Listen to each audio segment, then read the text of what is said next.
नमस्कार। स्वागत है आपका द चैम्बर ऑफ द मर्ग के एक और खौफनाक एपिसोड में। पिछली बार हमने देखा कि कैसे इंस्पेक्टर जैक की मौत ने पूरे पुलिस डिपार्टमेंट को हिलाकर रख दिया। उनकी लाश वो सिर्फ एक बॉडी नहीं थी, वो एक मैसेज था।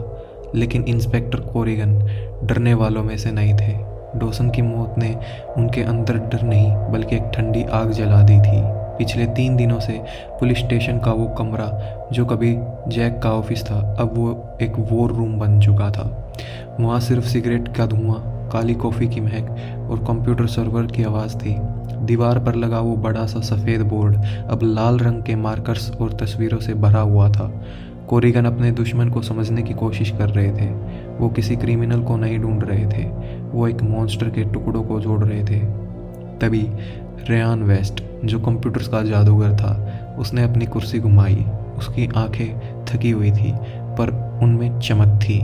रेयान ने कहा, इंस्पेक्टर, ये मर्ग, ये कोई आम क्रिमिनल नहीं है। इसका पैसा हवा में गायब हो जाता है। क्रिप्टो, शेल कंपनी, सब धोखा है। लेकिन रेयान ने एक बटन दबाया और स्क्रीन पर एक पुरानी सैटेलाइट फ़ोटो आ गई। भूत को भी रहने के लिए जगह चाहिए होती है इंस्पेक्टर, रेयान ने कहा। मैंने मर्ग के हिडन सर्वर का पता लगा लिया है। रूट 9 के पास घने जंगल के बीच एक पुराना फार्म हाउस है। वहाँ ज़मीन के नीचे एक हाई स्पीड इंटरनेट लाइन बिछाई गई है, एक ऐसी लाइन जो किसी मिलिट्री बंकर से कम नहीं। कोरिगन की आंखें उस फोटो पर जम गई। एक फिजिकल लोकेशन, वो बड़बड़ाए, शैतान का पता मिल गया। लेकिन बात यहीं ख़त्म नहीं हुई।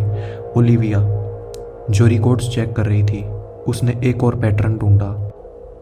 ड्रेडमूर में और बाकी जितने भी शहरों में लोग गायब हुए थे, वहाँ गायब होने से कुछ महीने पहले किसी न किसी घर पर एक अननोन कंपनी कब्जा कर लेती थी। और उस कंपनी के पेपर पर किसके साइन थे? जॉन के। वही जॉन जो जेम्स का साया बनकर घूमता है। और एक बुरी खबर थी, कॉलोनल जोसेफ अंकल, वो रिटायर्ड फौजी जो ड्रेडमूर में अकेले रहते थे, वो पिछले 3 दिनों से गायब थे। उनकी सुबह की फ्लैग सेरेमनी नहीं हुई थी। मर्ग अभी भी शिकार कर रहा था। कोरिगन को पता था कि सीधा हमला करने से पहले दुश्मन की आंखों में देखना जरूरी है।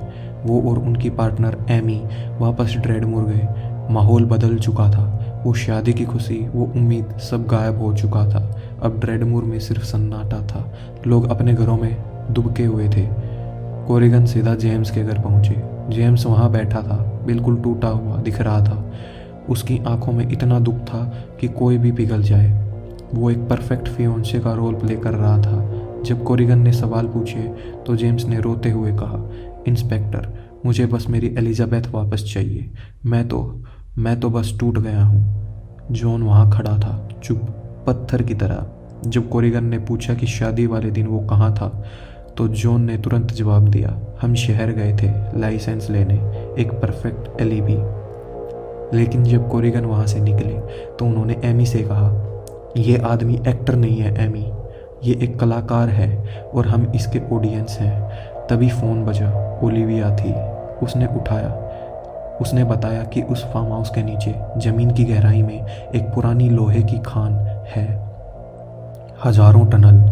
कोरिगन समझ गए, शैतान ज़मीन के ऊपर नहीं, ज़मीन के नीचे रहता है। उन्होंने ऑर्डर दिया, टीम तैयार करो, हम अंदर जा रहे हैं। अब हम चलते हैं उस जगह जहाँ एलिजाबेथ कैद थी। वहाँ दिन था या रात, एलिजाबेथ को नहीं पता था। वो एक ठंडे कंक्रीट के कमरे में बंधी हुई थी और वहाँ सिर्फ एक आवाज़ थी, एक गुनगुनाने की आवाज़। ये आवाज़ विक्टर मर्ग की थी। दरवाज़ा खुला और मर्ग अंदर गया। उसके हाथ में सर्जिकल टूल की ट्रे थी। वो गुस्से में नहीं था, वो शांत था। और यही शांति सबसे ज़्यादा डरावनी थी। उसने एलिजाबेथ से कहा, इंसान का शरीर कितना अजीब होता है ना, कितना नाजुक। उसने एक टूल उठाया। हम खुद को सजाते हैं, नाखून पेंट करते हैं ताकि हम अपनी असलियत छुपा सकें। एलिजाबेथ चीखना चाहती थी पर डर ने उसका गला घोट दिया था। मर्ग ने अपना काम शुरू किया। वो टॉर्चर नहीं कर रहा था, वो डिकंस्ट्रक्शन कर रहा था। वो एलिजाबेथ को तोड़ नहीं रहा था, वो उससे मिटा रहा था। हर एक कट, हर एक जख्म के साथ वो उसे बता रहा था कि तुम इंसान नहीं हो, तुम बस एक गोश्त और हड्डियों का एक ढांचा हो। और वो लगातार गुनगुना रहा था जैसे कोई लोरी गा रहा हो। एलिजाबेथ का दिमाग सुन पड़ गया। दर्द इतना ज़्यादा था कि अब महसूस होना बंद हो गया था। वो बस अंधेरे में डूबती चली गई। उधर फार्म हाउस पर कोरिगन और उनकी टीम ने धावा बोल दिया, लेकिन घर खाली था, टूटा फूटा, धूल से भरा हुआ। लेकिन कोरिगन की नज़र ज़मीन पर पड़ी एक कालीन पर गई। उन्होंने उसे हटाया। नीचे एक लोहे का दरवाज़ा था, एक ट्रैप डोर। कोरिगन और उनकी टीम ने टॉर्च जलाई और नीचे उतरे। अंधेरा इतना गहरा था कि टॉर्च की रोशनी भी कम पड़ रही थी। सीढ़ियाँ ख़त्म हुई और एक लंबी कॉरिडोर दिखाई दी, बिल्कुल वैसी ही कॉरिडोर जैसे एलिजाबेथ ने देखी थी। सफ़ेद लाइट, ठंडी हवा और ब्लीच की बदबू। उन्होंने एक एक करके कमरे चेक किए, सब खाली। एक कमरे में उन्हें एक छोटी सी फोल्डिंग बेड मिली। उस पर एक अमेरिकन फ्लैग रखा हुआ था, तह किया हुआ। ये कॉलोनल जोसेफ अंकल का कमरा था, लेकिन कॉलोनल वहाँ नहीं थे। आखिर में वो कॉरिडोर के लास्ट रूम में पहुंचे। ये दरवाज़ा सबसे भारी था। जैसे ही इन्होंने दरवाज़ा खोला, खून और ब्लीच की बदबू ने उनका स्वागत किया। ये रूम ऑफ गॉड था। बीच में वही कुर्सी थी, वही रिस्ट्रेंट्स। फर्श पर खून के धब्बे थे जिन्हें साफ करने की कोशिश करी गई थी, लेकिन कमरा खाली था। मर्क जा चुका था, एलिजाबेथ जा चुकी थी। सब लोग हैरान थे। इतना बड़ा सेटअप छोड़कर कोई कैसे जा सकता है? तभी रेयान की आवाज़ आई, इंस्पेक्टर, मैंने सर्वर हैक कर लिया है। वहाँ एक वीडियो फाइल है जो बस 2 दिन पहले रिकॉर्ड हुई है। कोरिगन ने कहा, प्ले करो। लैपटॉप पर वीडियो चला। वो सीन देखकर सख्त से सख्त पुलिस वाले का भी दिल बैठ गया। वीडियो में मर्क दिख रहा था, वो एलिजाबेथ को टॉर्चर कर रहा था। और फिर वीडियो में कोई और आया, जॉन, जेम्स का भाई जॉन। वो मर्क की मदद कर रहा था। वो एलिजाबेथ को कुर्सी से खोल रहा था। मर्क ने कैमरे की तरफ देखा और मुस्कुराया, जैसे वो जानता था कि पुलिस ये वीडियो देखेगी। ये सब एक सेटअप था। मर्क ने ये जगह, ये सबूत, ये वीडियो, सब कुछ जानबूझकर चार्ट छोड़ा था। ओलिविया ने दीवार में छिपा एक कंपार्टमेंट ढूंढा। उसमें एक डायरी मिली। उसमें मर्क के प्रोजेक्ट्स के नाम लिखे थे, क्लेरा, जोसेफ अंकल, एलिजाबेथ। और डायरी के अंदर एक प्लास्टिक बैग मिला।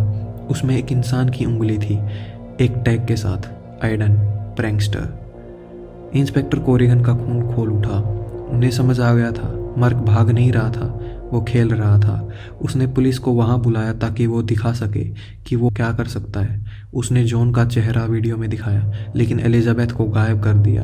अब पुलिस के पास सबूत थे, पर अपराधी नहीं। उनके पास हॉरर था, पर बॉडी नहीं। डायरी में आखिरी पेज पर लिखा था, कैनवास खराब हो गया है, स्टूडियो शिफ्ट कर रहा हूँ, लेकिन शो चलता रहेगा। कोरिगन ने उस खाली कुर्सी को देखा जहाँ घंटों पहले एलिजाबेथ बैठी थी। उन्होंने धीरे से कहा, इसने हमें अपना चेहरा दिखाया है क्योंकि इसे लगता है कि हम इसका कुछ नहीं बिगाड़ सकते।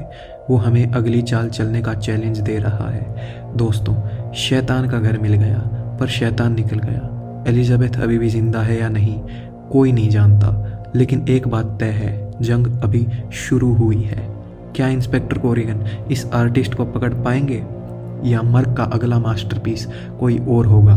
जानने के लिए सुनते रहिए the chamber of the murk. शुभ रात्रि।